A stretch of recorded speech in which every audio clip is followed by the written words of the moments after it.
Welcome back to another technical deep dive here in the debug zone. Today we're tackling a big question and breaking it down with insights from other users.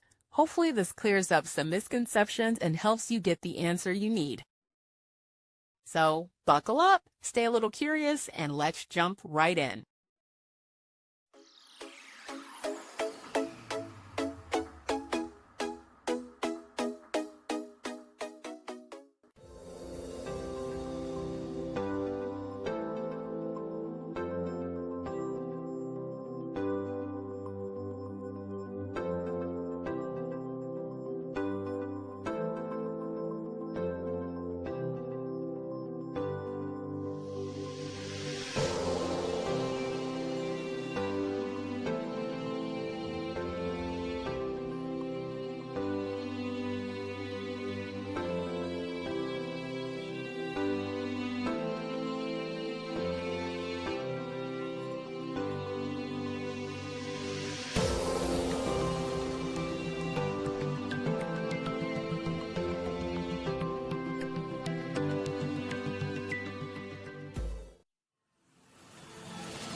And that's a wrap.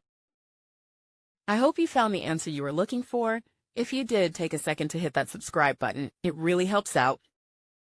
And let me know in the comments which solution worked best for you.